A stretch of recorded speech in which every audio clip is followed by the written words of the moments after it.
mä rupesin suunnittelemaan sitä 16-vuotiaana.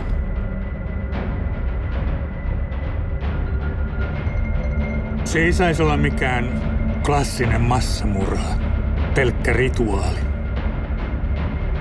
Silloinhan mä toimisin vain ehtoollisen jakajana. 911, what's the location emergency? I think we have shooting down at the elementary school. 911, state police, can I help you? I'm outside the building. I can't get in. I'm afraid to go through the front door. Okay, all right. I'm going from that building, please. Children are saying there's a man with a gun and they're trying to kill them. We're in the classroom and my children are just scared and we wanted to know an update.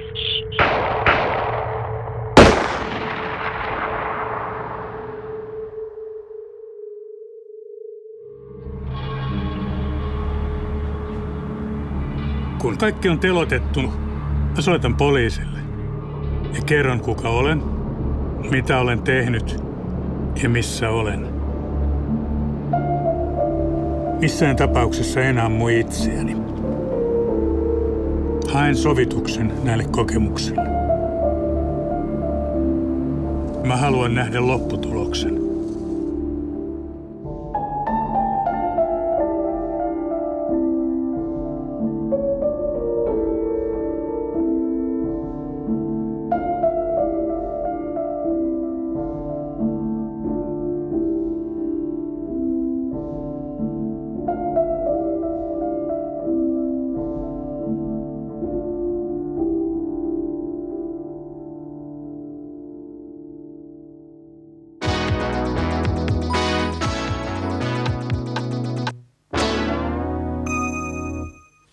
Hyvää iltaa. Iltaa. Raumalla tänä aamuna sattunut traaginen ampumistapaus hiljensi Raumanmeren koulun suruliputukseen. 14-vuotias yläasteen poika ampui aamulla koulun alettua luokkahuoneessa 2 toveriaan päähän ja pakeni sitten paikalta. 2 koulutoveria kuoli ja 3. tähdätty luoti meni ohi. Tekonsa syyksi koululainen on kertonut poliisille pitempään jatkuneen kaverien kiusanteon. Opettajat pitävät ampujaa hiljaisena, tunnollisena, menestyvänä ja ulkomuodeltaan tavallisena. Entä millaiseksi hänet arvioi luokkatoveri? Semmoinen aika rauhallinen kaveri, semmoinen, että ei olisi oikein ikään uskonut, että voi tehdä semmoista. Semmoinen kyllä on aseesi vähän kiinnostunut ja semmoinen. Kiusattiinko häntä? Mun mielestä ei kyllä kiusattu paljonkaan. Paljonkaan? Mutta kiusattiin joskus vai? Joskus kiusattiin. Ei sillä lyömät tai sillä väkivälillä, mutta sanoi, että kyllä sanottiin sitä.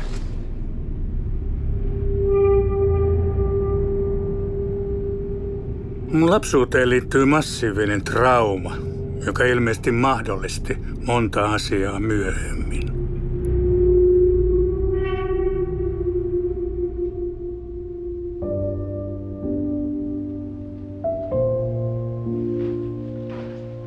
Mä olin silloin 9-vuotias.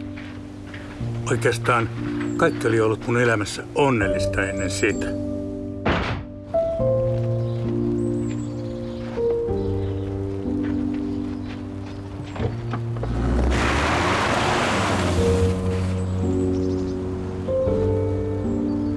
Sinä aamuna me lähdettiin isän kanssa yhdessä kotoa.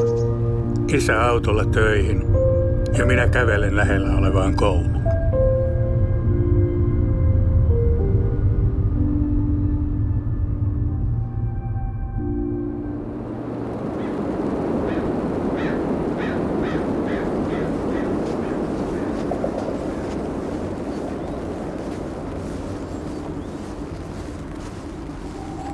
Mulle tuli koulusta tullessa kummallinen olo ja aloin aavistaa pahinta.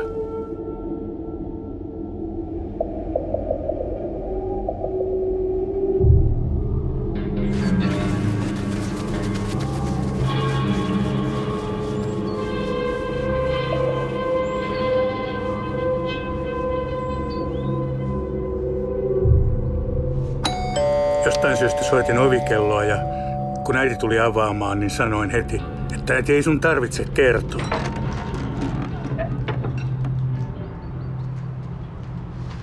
Täysperävaunu rekka ajoi isän päälle. Oli liukasta, musta jää tappoi.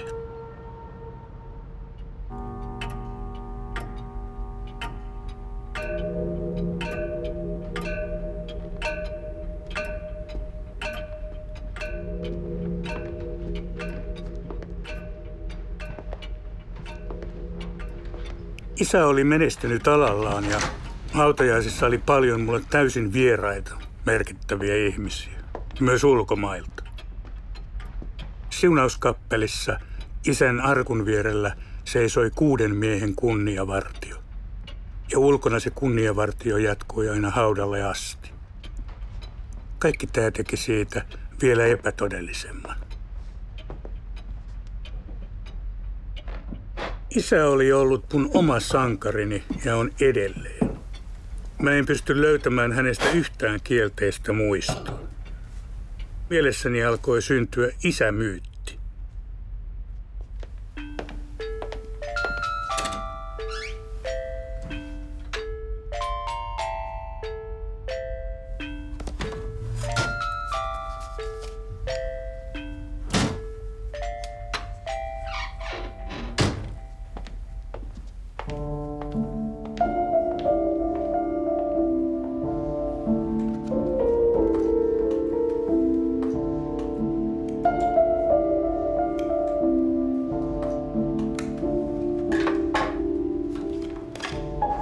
Meillä oli äidin kanssa lämpimät välit, mutta äiti oli sellainen perinteinen kotiäiti.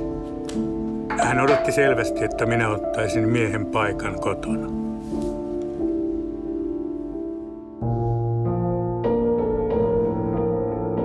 Aloin 9-vuotiaana huolehtimaan siitä, mitä isä oli tehnyt ennen. Miesten asioita.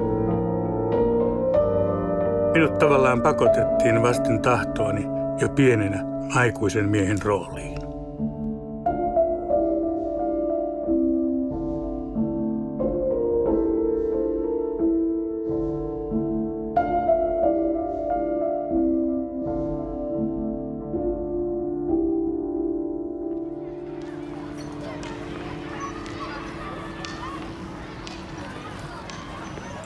Pian isän kuoleman jälkeen menin uuteen kouluun. Se oli sen ajan eliittikoulu, täynnä menestyneiden perheiden lapsia.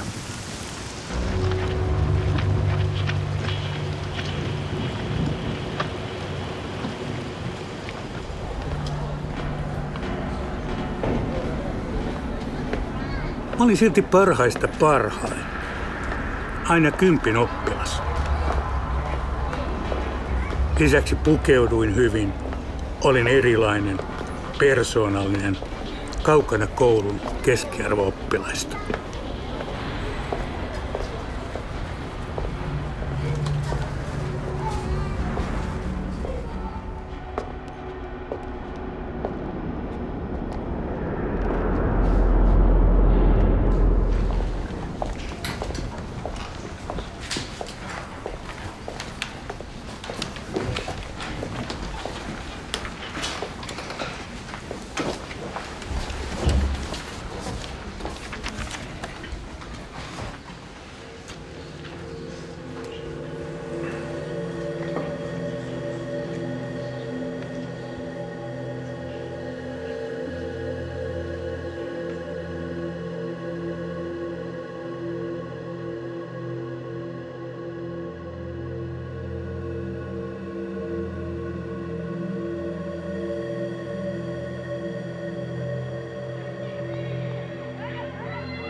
Pian mulle osoitettiin, etten ollutkaan kukaan.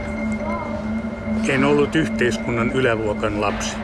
En enää edes menestyneen isäni lapsi. Olin heille yksinhuoltajan lapsi.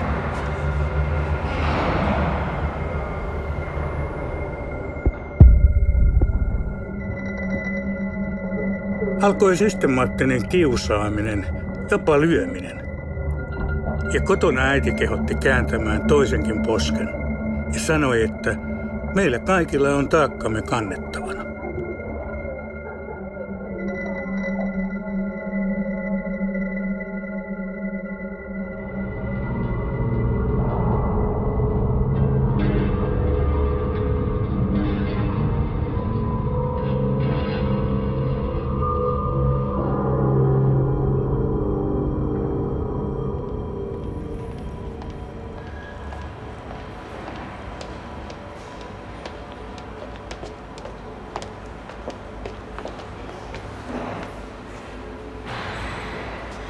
Kun äiti lopulta suostui tulemaan kouluun ja puhumaan asiasta, niin eliittikoulun opettajat olivatkin hämmentyneitä, osa jopa närkästyneitä.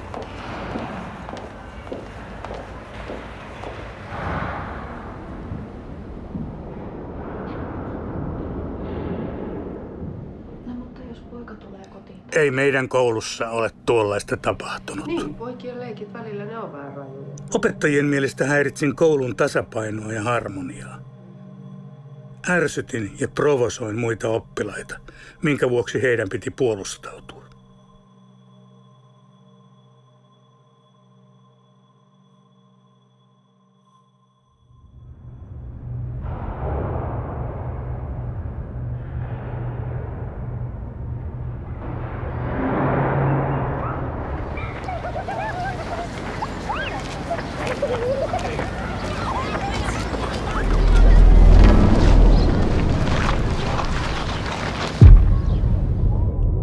Myös osa luokan tytöistä halusi katsoa, kuinka heidän ihailemansa kovat kundit toimivat. Myös tytöt ivasivat ja naureskelivat minulle. He kutsuivat pelleksi, nilviäiseksi, iilimadoksi, munattomaksi ja vaikka miksi.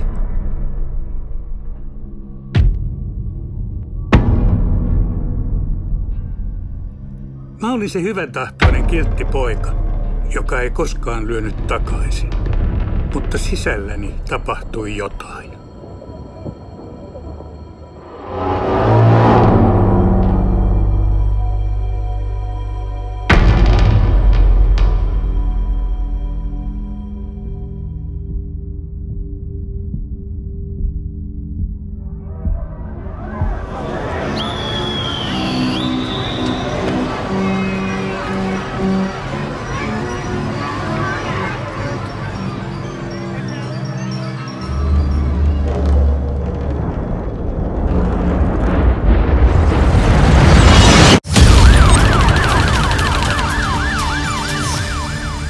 Tässä Nelosen uutisten ylimääräinen uutislähetys. Hyvää iltaa.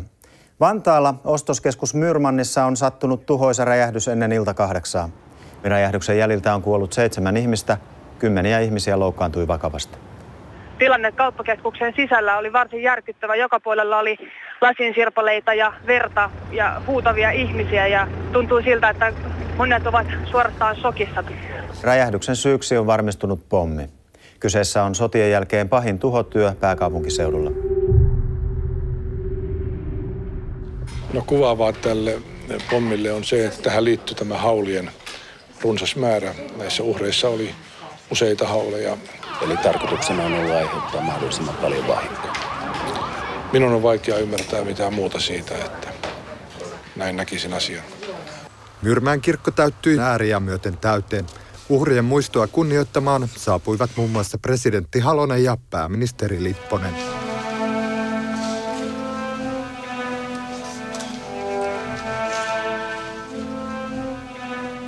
Hallitus on paraikaa kokoontunut hätäistuntoon käsittelemään räjähdyksen seurauksia.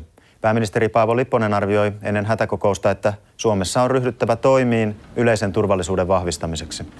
Kansalaisilla ei ole mitään syytä erityiseen huoleen. Hallitus tulee olemaan kokonaisuudessaan hyvin tiiviisti tilannetta seuraamassa. Lipposen mukaan räjähdys on pahimman lajin rikos, jollaista ei ennen ole Suomessa tapahtunut. Hän vakuutti, että hallitus ja viranomaiset eivät lepää ennen kuin syyllinen tai syylliset on saatettu oikeuden eteen.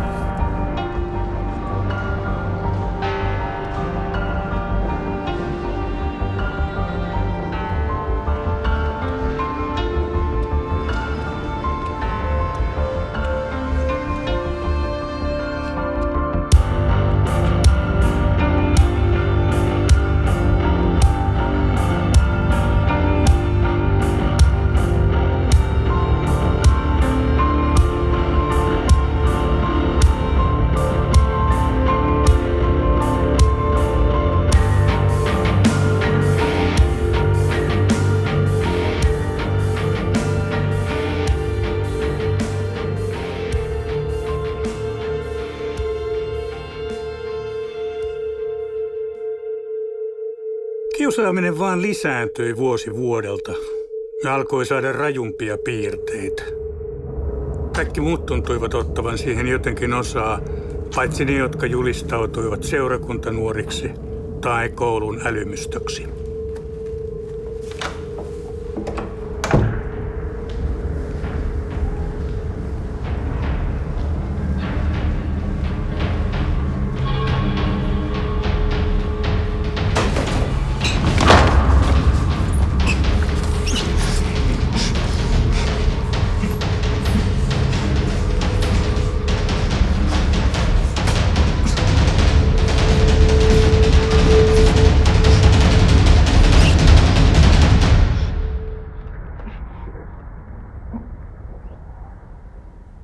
Koetin unohtaa kiusaamisen uppoutumalla opiskeluun. Mua kiinnosti kaikenlainen uuden oppiminen ja lukeminen. Se oli hyvin luontevaa. Samoin koulumenestys. Oikeastaan mitä tahansa tein ja kirjoitin, niin sain siitä 10.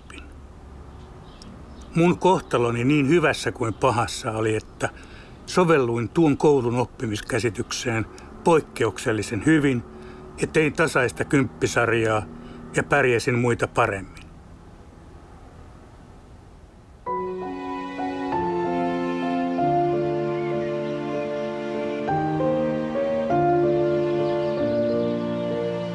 Mut oli kasvatettu vanhojen 1800-luvun viktoriaanisen ajan perinteiden mukaan.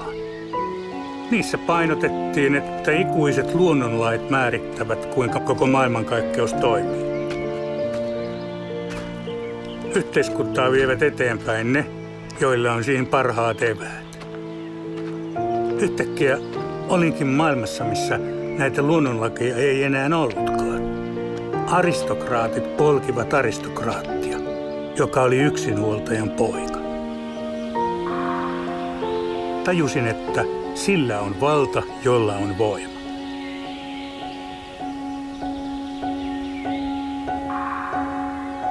Luontokuvausharrastus ja muutama tärkeä ihmissuhde itseni vanhemman aikuisen ihmisen kanssa auttoivat elämässä eteenpäin.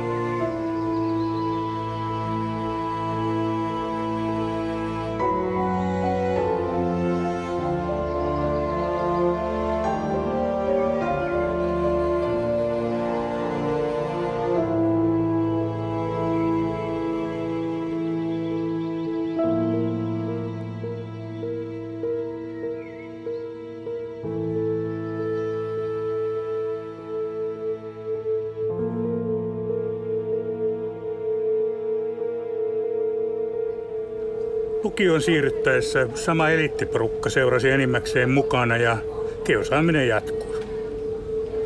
Se oli vähemmän fyysistä, mutta sai enemmän verbaalisia piirteitä mukaansa. Kiusattuna oleminen esti myös suhteiden muodostumisen tyttöjen kanssa. Asetelma oli mahdoton. Tasa-arvo oli utopia, fiktio. Lakiin kirjoitettu pelkkä tavoite, joka ei voi toteutua ihmislajin kohdalla. Rupesin miettimään, miten mä selviydyn. Olin isokokoinen ja jos olisin lyönyt jengin pomon maahan, mihin olisin pystynyt, olisin hiljentänyt todennäköisesti myös muut. Mutta mut oli kasvatettu kristilliseen aatemaailmaan. Pahuutta ei kosteta pahuudella, eikä väkivaltaa väkivallalla. Kundit ihmettelivät, että mikä mua vaivaa, kun mä en koskaan lyö takaisin, enkä hae apua.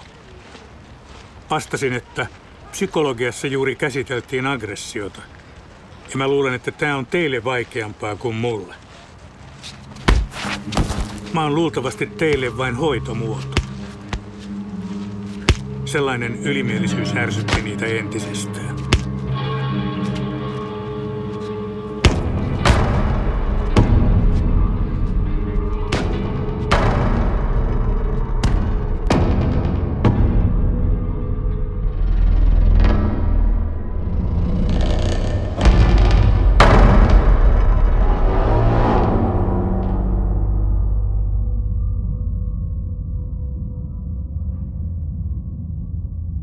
Kiusaajat kehittivät uusia kiusaamisen muotoja. Lisää verbaalisuutta, vaatteiden ja kouluvarusteiden tuhoamista ja myös tytöt aktivoituivat pilkkaajina.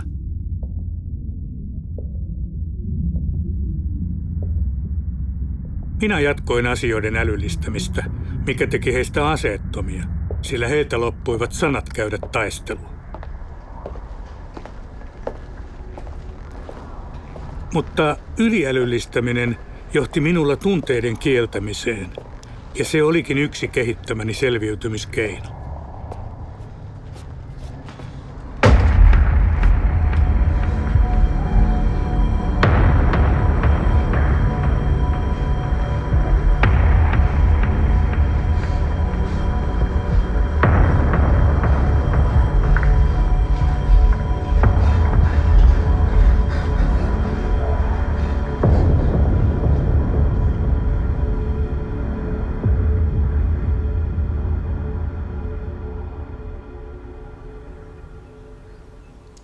Vuotiaana mieleeni alkoi nousta kuvia rankaisusta.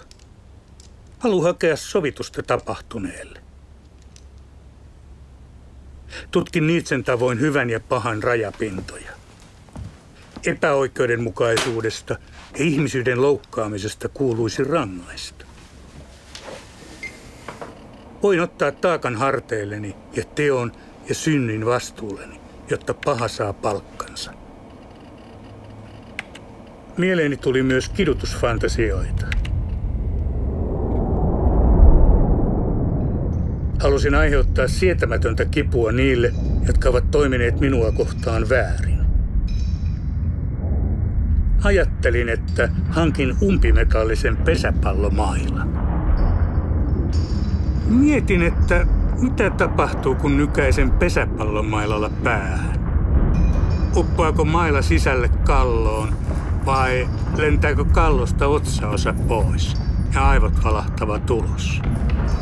Vai irtoako koko nuppi?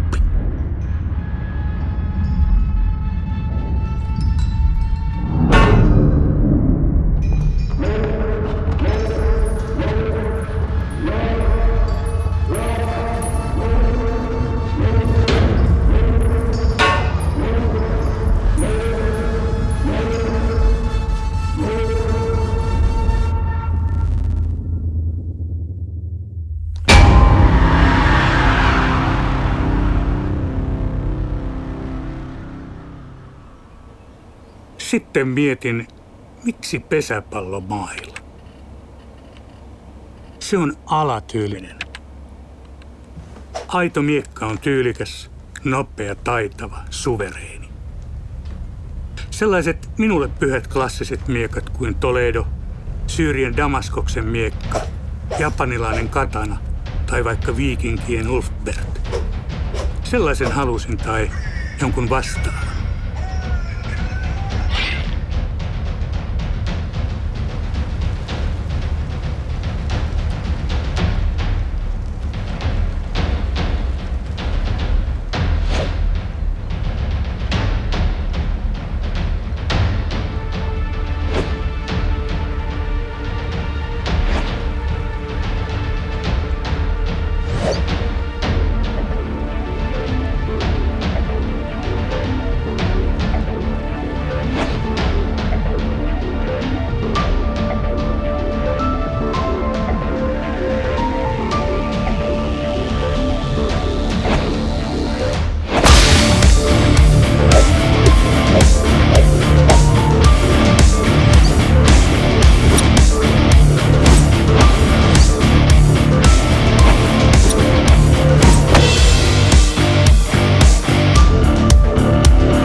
Ensimmäisestä kerrasta lähtien, kun mua on kiusattu, on mun päässäni soinut musiikkia.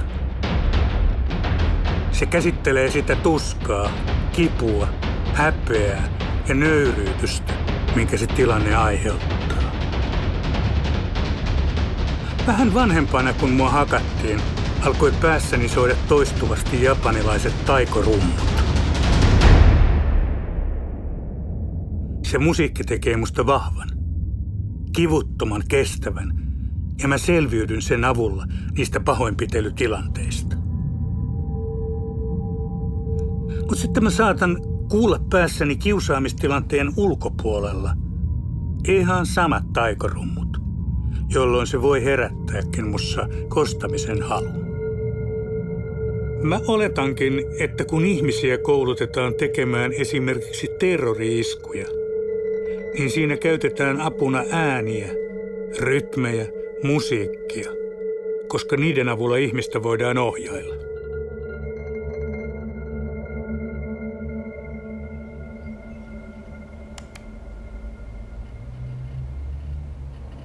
Keskellä epäoikeudenmukaista maailmaa rakastuin voimaan ja voimassa suvereniteettiin. En halunnut painia molskilla samansarjalaisten kanssa. Halusin saavuttaa ylivertaisuuden, jolla hallitsen vastustajan täydellisesti. Raskaampi teknologia kiinnosti ja suuri tuhovoima. Panssaroidut välineet, tykit, singot, ilma-alukset ja lopulta kaikki.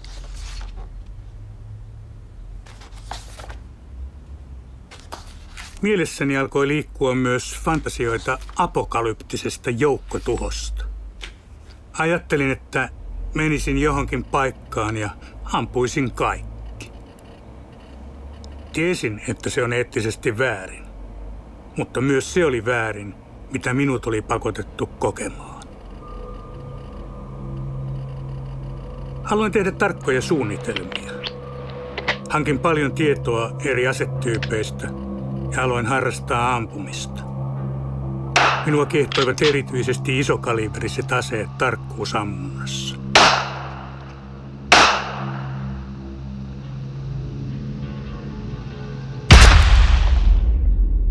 Mä aloin olla valmis iskuun.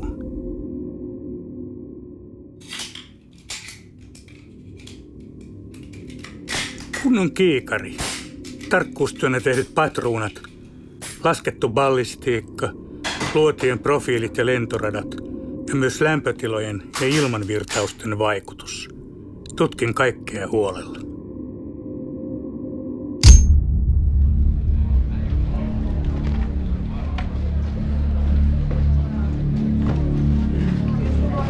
Kun mua kiusattiin, kehitin dissosiaation. Kehoni irtaantui mielestä. En kokenut enää kipua, en muita aistimuksia, enkä tunteita. Näin pystyin kestämään sen. Kun ja jos siitä selviää, niin etääntyy ja irtaantuu itsestään. Etääntyy ihmisyydestä. On minä ja sitten muut ihmiset. Tai minä olen ihminen ja muut jotakin muuta. Teko, jonka siis tekee, ei kohdistu oman lajin yksilöihin.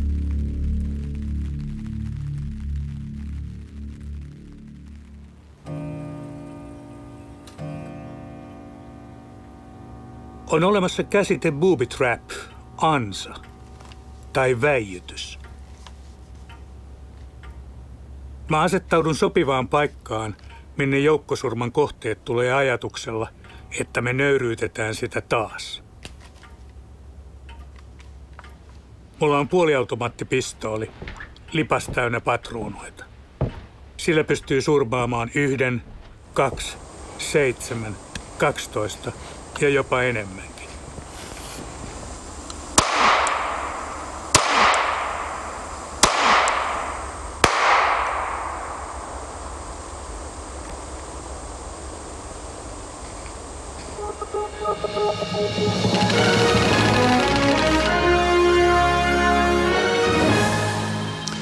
Hyvää alkuiltaa. Tässä ylimääräinen uutislähetys Tuusulan kouluammuskelun takia. Viimeisimpien tietojen mukaan Jokelan koulussa sattunut välikohtaus on vaatinut 8 ihmisen hengen. Tilanne koulussa oli kaoottinen. Ampuja liikkui järjestelmällisesti ympäri rakennusta ja ampui suuren määrän laukauksia. Ampuja tuli pistooli kädessä palo-ovien läpi käytävän päästä ja lähti juoksemaan. lähti juoksemaan minua kohti huutaen ase kädessä. Pakenin portaikkoa alaspäin ja lähdin juoksemaan alempana olevaa käytävää toiseen suuntaan. Ja kun pakenin Lammenrantaan, näin koulun oven ulkopuolella ruumiin. Onko hän työtoverisi? Kyllä. Se juoksi sieltä se hullu tyyppi niin kuin aseen kanssa niin kuin meidän luokkaa kohti. Sitten kaikki rupesi huutaa meidän luokassa ja juoksi yhteen samaan nurkkaan. Tuntui tommoselta hiljaiselta ja vähän syrjään vetäytyvältä, tosi valistunut kaveri ja vahvoja omia aatteita, joihin se uskoi niin tosi vahvasti. Jokelan ampumistapaus jättää hyvin syvän viilon meidän turvallisuuden tunteeseemme.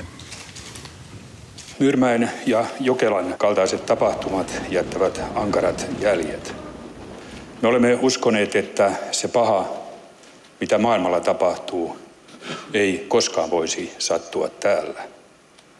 Meidän on kyettävä huomaamaan myös hiljaisia, lähes äänettömiä signaaleja lähellä olevien pahoinvoinnista.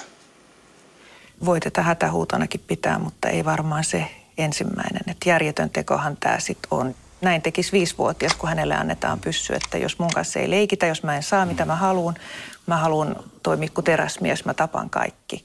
Erittäin itsekäs, erittäin lapsellinen, erittäin alkeellinen avuton tapa. Kyseessä on kaikkien näiden kohdalla psyykelääkkeitä käyttäneet nuoret. Tämä on tutkittu, siitä on paljon tietoa netissä muuten. Ja tässä mielessä näillä kaikilla on ollut myös yhteinen nimittäjä. He ovat olleet näitä jatkuvasti internetissä askaroivia, jotka ovat innostuneet erilaisiin väkivaltapeleihin, jota pidän erittäin vaarallisena asiana myös.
Mulla oli matala kynnys hakea apua.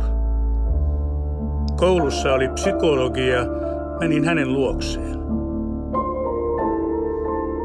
Se helpottikin tilannetta, mutta perusongelmaa se ei korjannut.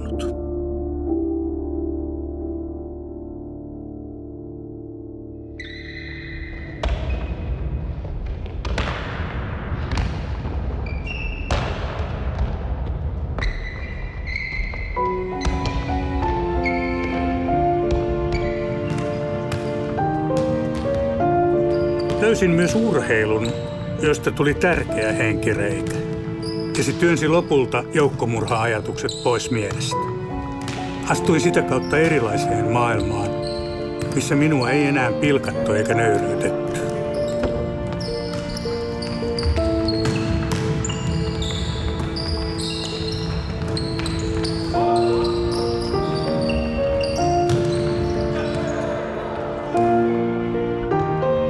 Vaikka mä olin oppinut olemaan yksinäinen susi muitten keskellä, niin joukkuelajeissa mä olinkin yksi siitä ryhmästä.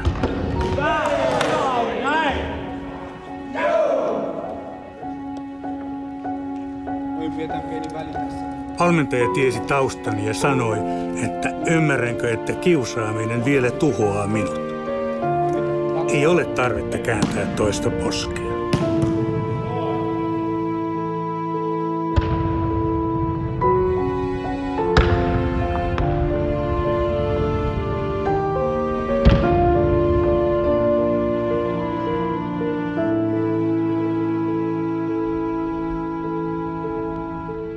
ollut mun elämäni parhaita kokemuksia, kun mä sain olla mukana lentopallossa ja menestyä.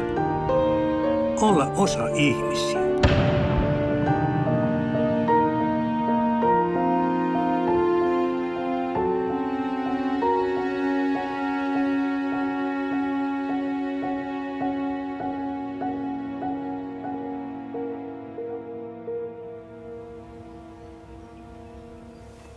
Ei ollut normaalia käydä kaikki luokat 10 keskiarvolla ja kirjoittaa täydet 6 laudaattoria.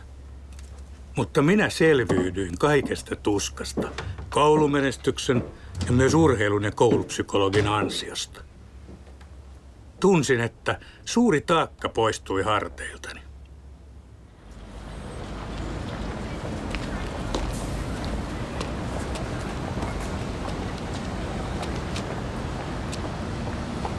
Yliopistoa odotin innolla.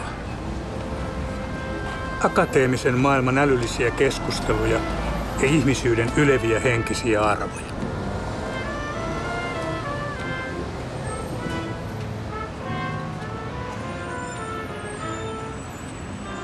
Johtava professori näki minussa lahjakkuuden ja nosti minut mukaan omaan tutkijaryhmäänsä.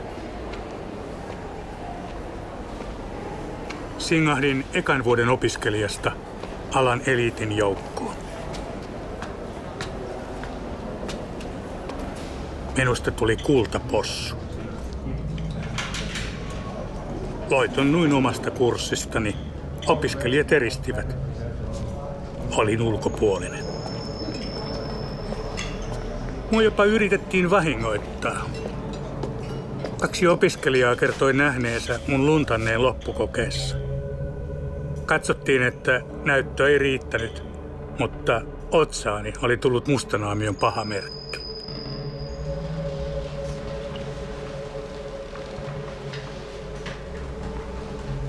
Minulla oli professorien mukaan väärä sukutausta, mutta ilmeisesti he olivat havainneet, että minulla oli lahjoja tieteentekijänä, ja sitä ei voitu sivuuttaa. Mutta opin myös sen, että professorit voivat olla kateellisia omille oppilailleen.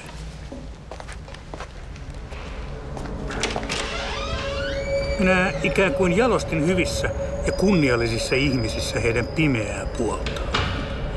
Tarjosin kohteen, johon ihmiset pystyivät purkamaan sitä. Se oli vuorovaikutusta. Toisille ihmisille minä olin kuin ukkosen johdatin.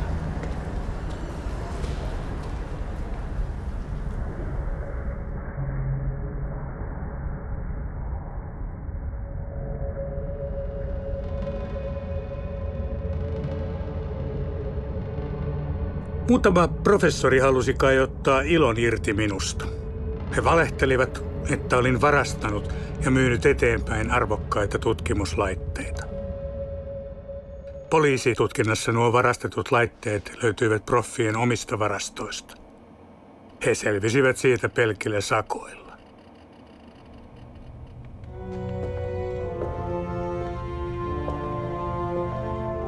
Minä kohtasin akateemisessa maailmassa kieroutuneita ihmisiä.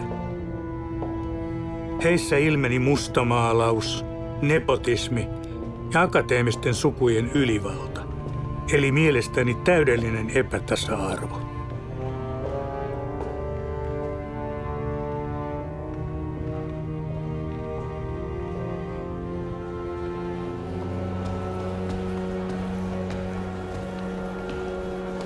Levitettiin myös huhua, että olisin syyllistynyt seksuaaliseen ahdisteluun.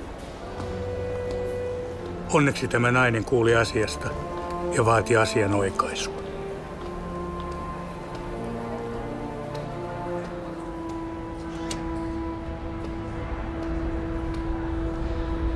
Monien kokemusten kautta alkoi vieraantuminen omasta lajistani, ihmisistä. Tajusin, etten pääsisi koskaan tästä eroon, ellen ottaisi oikeutta omiin käsiin.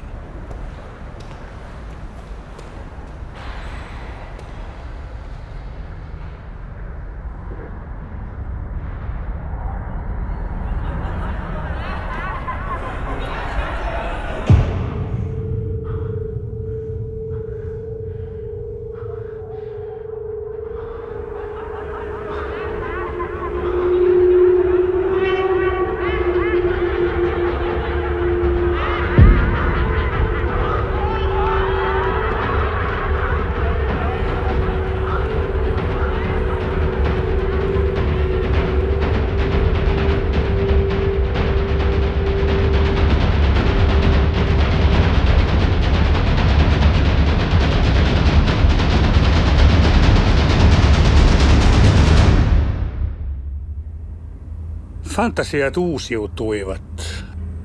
Aloin katsoa enemmän elokuvia, jotka kuvan, psykologian ja filosofian kautta käsittelivät ihmisen aggressiota, valta- ja voimasuhteita.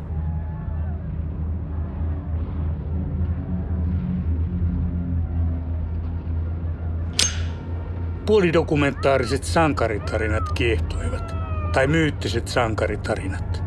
Elokuvat, joihin liittyi suvereeni voimankäyttö.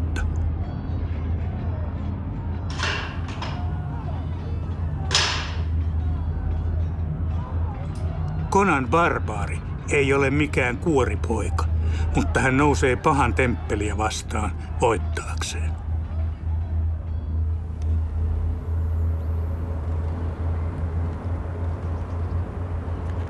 Kouluampumiset ovat erittäin monimutkaisia ja monimuuttujaisia ilmiöitä. Jossakin mielessä ne ovat kuitenkin hyvin yksinkertaisia syy-seuraussuhteita.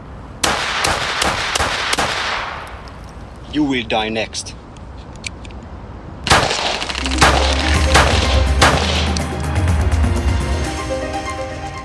Tämä on suunnattoman surun päivä Suomessa. Kauhajoella, Etelä-Pohjanmaalla 11 ihmistä on saanut surmansa kouluammuskelussa. 22-vuotias mies avasi luokkahuoneessa käsiaseella tulen kohti muita oppilaita aamupäivällä. No mä olin luokassa ja sitten sieltä alkoi kuulua sellaista niin kuin ammuntaa. Ja mä olin silleen, että joo, että joku vetää läpällä siellä. No sitten yksi tyttö juoksee aivan hädässä sinne luokkaan, että tuun nyt tänne pöydän alle piiloon, että kun siellä joku hullu ampuu. Niin en mä tiedä, mä menin aivan shokkiin siinä. Järkytys on suuri ja kaikkien huulilla on nyt se vaikea kysymys, miksi näin kävi ja miksi näin kävi nyt taas. Siihen varmaan kenelläkään ei ole vastausta, mutta se, että miksi tällaista tapahtuu, onko meille syntymässä jonkinlainen uudenlainen kopioitu käyttäytymistapa, jossa itsetuhoa pohtivat ihmiset haluavat tehdä sen mahdollisimman näyttävästi, käyttävät siihen internetiä hyväkseen. Sisäministeri lupaa jo ensi kevääksi eduskunnan käsittelyyn uuden nykyistä tiukemman aselain. Ensimmäisenä vaiheena pidän hyvin tärkeänä sitä, että teemme rajoituksia nimenomaan käsiaseiden osalta. Eli pistooli- ja revolverityyppiset aseet tulevat tällöin sitten tarkastuksen alle. Helsinkiin kokoontuneiden ulkomaisten väkivaltatutkijoiden mukaan vastaavia tapauksia voi tulla lisää, jos Suomessa ei ryhdytä ennaltaehkäiseviin toimiin. It's an international phenomenon. We had our first incident in Germany in 1999. We had a copycat effect. Germany now is the second most country with the most school shooting. We estimated about 1/3 is having diagnosable mental health issues, whereas the others have feelings of anger, of grievance, and they are acting out on their own feelings over a long period of time. Hyvin monet lehdet kysyvät etusivuillaan tänään, että miksi. Muun muassa Helsingin Sanomat on jättänyt etusivunsa normaalit mainokset pois. Ja tässä ihan samalla lailla tämä suuri kysymys tänään, miksi?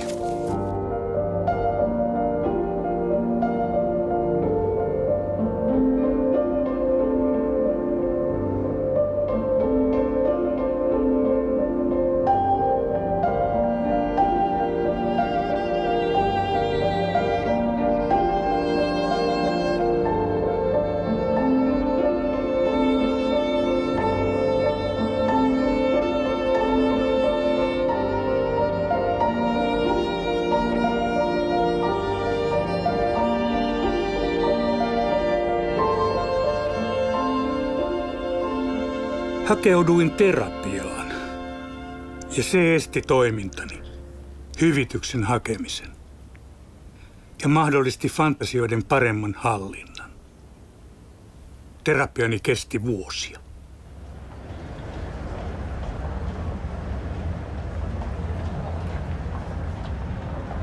Miten joku tulee valituksi kiusaamisen kohteeksi?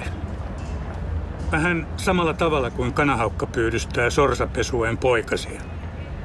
Se todennäköisesti valitsee sen, joka ei osaa oikein vielä uida, ja sillä on siipi rikki. Helppo kohde voi olla myöskin niin sanottu liian kiltti. Se saa turpaansa.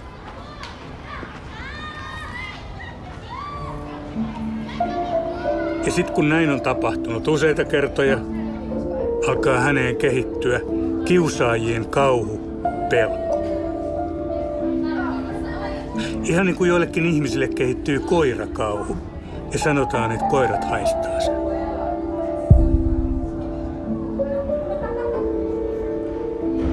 Hän alkaa käyttäytyä siten, miten helppo kohde käyttäytyy. Ja sitten taas kiusaajat iskee. Aina uudestaan.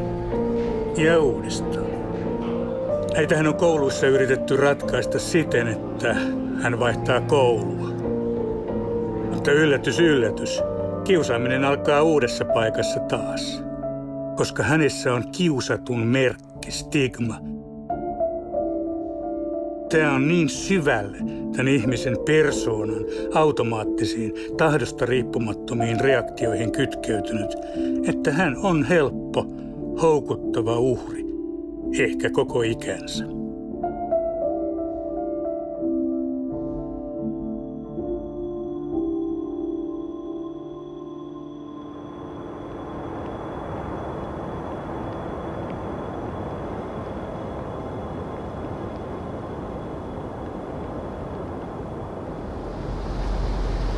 Kun olin armeijassa, keräsin kovaleirillä jätkiltä kaikki miinat ja räjähteet.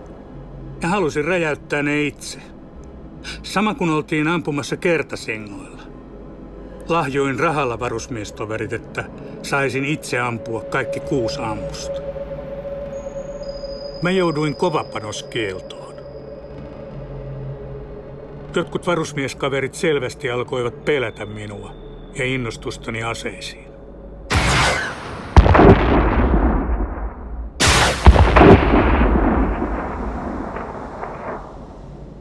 Armeijassa olivat olosuhteet herkulliset fantasioilleni, ja ne palasivat ja leimahtivat voimallisesti esiin.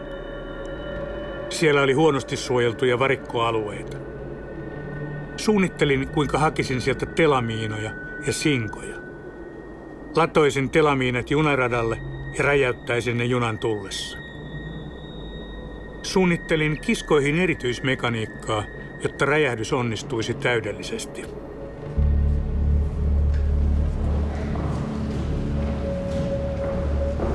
Hakeuduin armeijan psykiatrin pakeille, estääkseni sen, että käteni alkavat tekemään jotain, mitä en kykene kontrolloimaan. Sain vapautuksen loppuajan palveluksesta.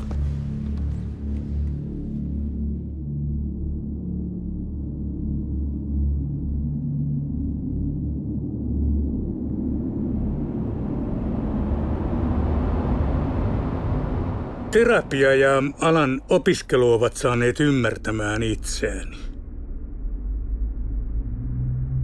Mielestäni on olemassa kahdenlaista raivoa, mustaa ja valkoista. Musta raivo on sitä, kun ihminen suuttuu silmittömästi. Hän sananmukaisesti sokaistuu eikä hallitse käyttäytymistään. Suurin osa henkirikoksista on impulssitappoja, jotka on tehty mustan raivon vallassa.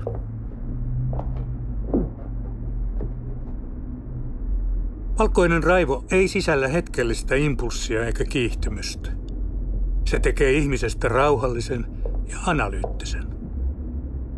Tunnekylmästi todetaan epäoikeudenmukaisuus, mikä halutaan kostaa.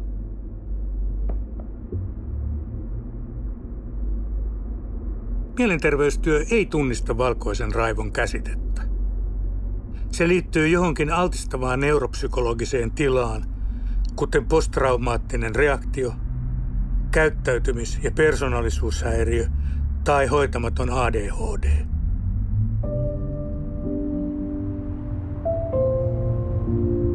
Valkoinen raivo itsessään ei ole synnynnäistä.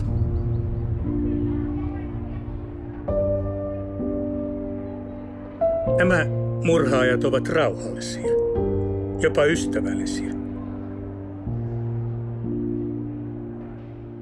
He voivat auttaa jotakin ihmistä ja kävellä siitä koululle teloittamaan.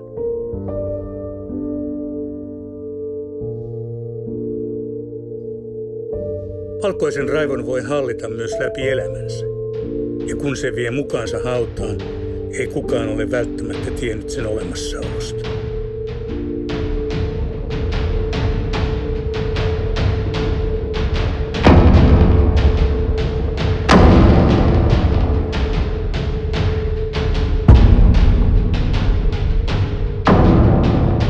Kiusaamistilanteessa siirryin pois dissosiaation avulla ja suljin kivun kokemuksen.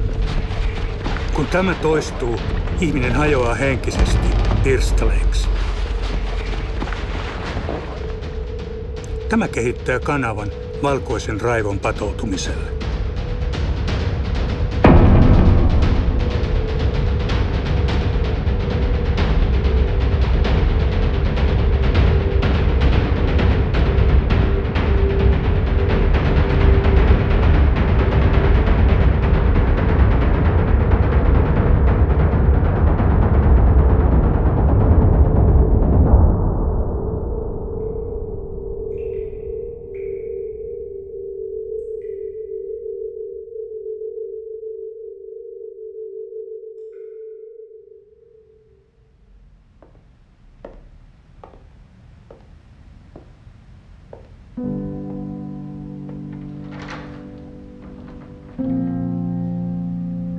Kun ihminen joutuu lapsena kiusatuksi, joku ei välttämättä reagoi siihen juuri lainkaan.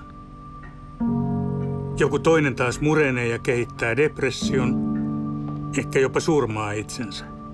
Ja jollekin voi avautua kanava valkoiselle raivolle.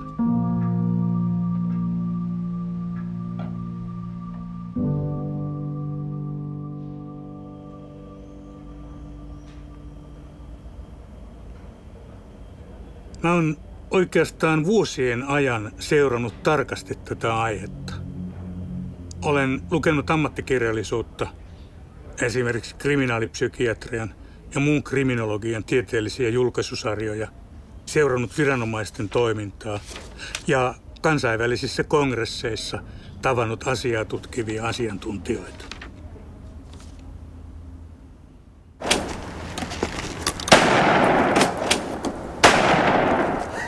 That's a fucking slug. Imagine that in someone's fucking brain.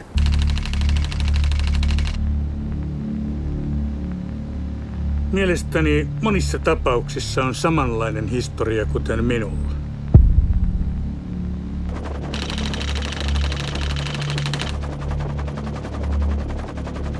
Joukkosurmat on usein tehty valkoisen raivon vallassa. Tekijöissä yhdistyvät varhaislapsuudessa koettu trauma ja koulukiusaaminen. Valkoinen raivo on globaali ilmiö ja siihen liittyvä määrätietoisuus ja järjestelmällisyys ovat tunnistettavissa.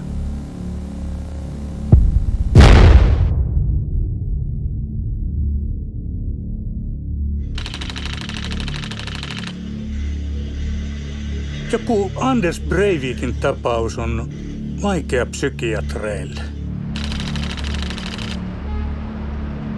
Joko ne eivät kykene tunnistamaan, mistä on kysymys, tai eivät halua sanoa julkisuuteen, että tässä on ihminen, joka on skarppi, mutta tämä ihminen on tappaja.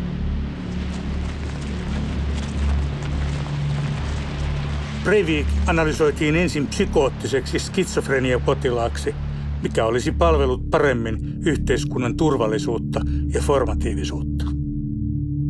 Mutta sitten tuli 3 uutta psykiatria, jotka totesivat, että eihän tällä jätkällä ole mitään skitsofreniaa, eikä se ole psykoottinen.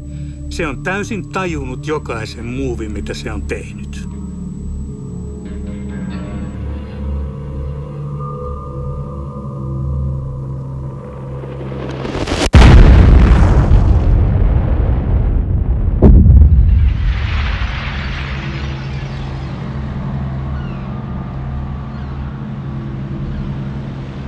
Tuhoamisajatuksiin liittyy ilmiö nimeltä dehumanisaatio.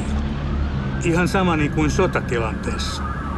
Vihollisen puolella ei taistele naapurimaan kansalaiset, vaan viholliset. Ne ei ole ihmisiä.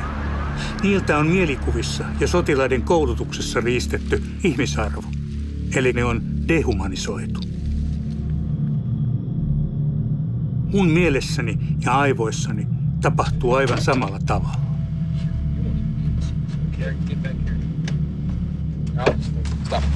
Taustalla saattaa olla vain yksi ihminen. Mutta koska mulla on olemassa aivoissa valkoinen raivo, niin sen yhden ihmisen riittävän voimakas teko mua kohtaan yleistyy. Ja silloin ei ole mitään väliä, jos mä isken johonkin julkiseen kohteeseen, että kuoleeko siinä iskussa vain se kohde vai 5000 ihmistä siviiliuhreina. Ei, koska ne ei ole siviiliuhreja. Ne ei ole ihmisiä. Ne on dehumanisoituja, niin kuin se alkuperäinen kiusaajakin.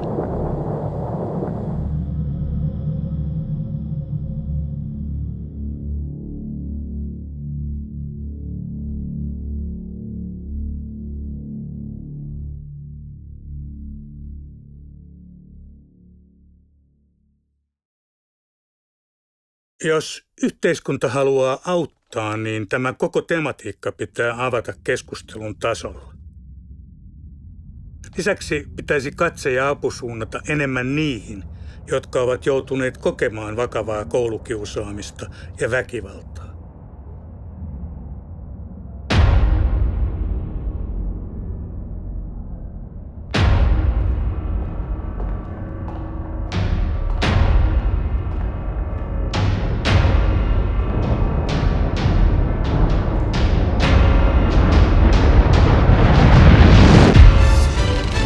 Kotimaassa syyttäjä vaatii lähes 3,5 vuoden vankeustuomiota yliopiston joukkomurhan valmistelusta. Syyttäjän mukaan iskun valmistelusta epäillyt aikoivat surmata 50 ihmistä ampuma-aseilla ja myrkkykaasulla Helsingin yliopistossa. 24-vuotiaat mies ja nainen kiistävät syytteet. Heiltä on löytynyt Glockin lippaita 3 kappaletta ja sitten oli tämmöinen varsijousi ja siihen 3 nuolta ja varusteliivit ja patruunoita huomattava määrä. Oikeudessa sekä mies että nainen kertoivat suunnitelman syyksi omat pettymyksensä elämässä. Molempia oli heidän kertomustensa mukaan kiusattu ja teolla olisi haluttu näyttää kiusaajille, mihin tällainen kohtelu voi johtaa.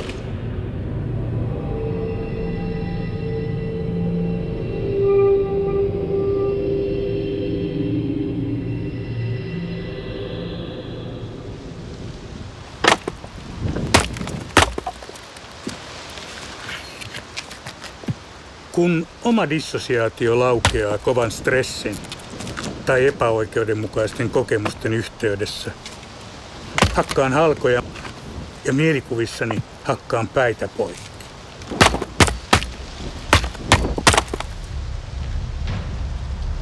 Jos joku musiikki, kuten taikorummut, laukaisee mussa voimakkaan tarpeen kostoa, niin vanhemmiten olen oppinut, että ajattelemalla jotain toista musiikkia mä pystyn vaimentamaan ja lopettamaan sen negatiivisen, väkivaltaisen tunteen musiikin vaikutuksen. Ja mä pystyn siirtymään toisen musiikin avustuksella eräänlaiseen meditatiiviseen, muuntuneen tietoisuuden ja tajunnan tilaan.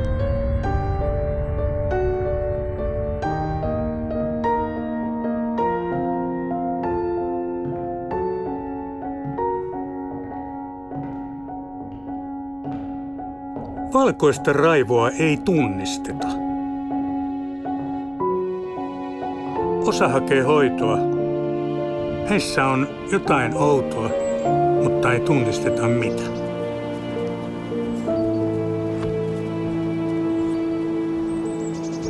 Mä itse olen aina potentiaalinen surmaaja.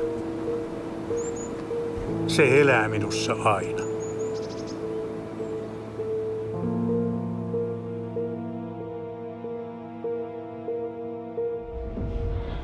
Selviytymällä kiusaamisesta olen läpäissyt eräänlaisen erikoisjoukkojen koulutuksen. Saman mekanismin avulla suurvallat kouluttavat yksilöitä salaisiin tappotehtäviin. Nämä yksilöt altistetaan äärimmäisille olosuhteille. Hakataan ja heidän mielensä tuhotaan lukuisia kertoja, jotta he kehittävät dissosiaation kautta rauhallisen ja analyyttisen mielen, jolloin operaatiot pystytään toteuttamaan harkiten ja täysin tunnekylmästi.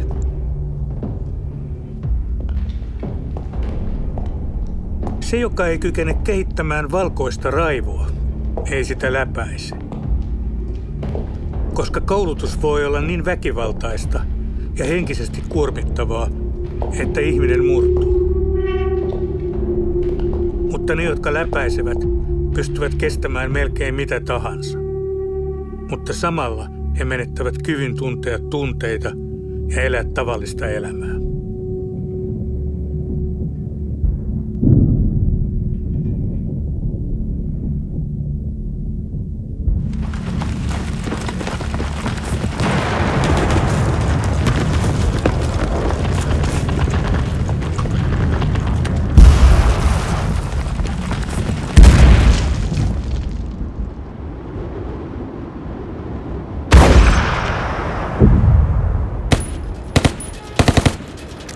Valkoinen raivo voi löytää purkautumiskanavia eri kulttuurien kohdatessa. Näin myös pakolaisten kohdatessa sijoituspaikkansa valtaväestön ennakkoasenteet ja pelot.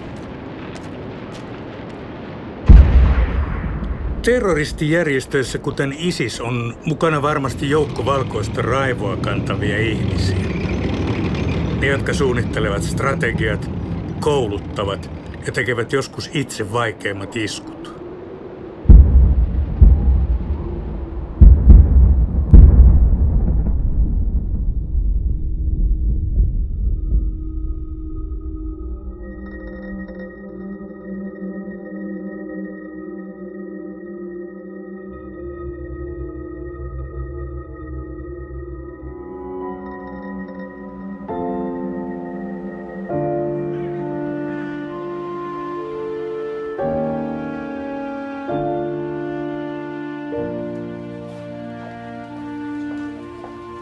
Lapsuuden ja nuoruuden kokemukset ovat ohjanneet minua.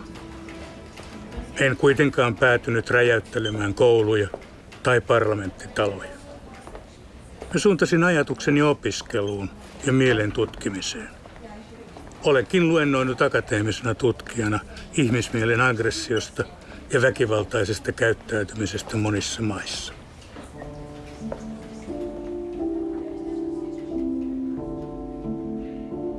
Kun selviydyin, kokemukset ovat jalostuneet pääosin voimavaraksi.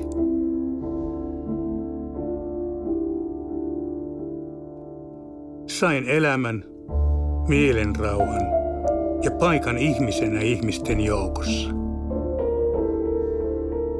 Asioita voi työstää ja pitää teot loitolla. Niin minä olen tehnyt ja tullut toimeen valkoisen raivon kanssa. Se pitää osata ensiksi tunnistaa ja ymmärtää. Sen jälkeen sen kanssa voi elää ja toivoa, että vie sen mukanaan hautaan.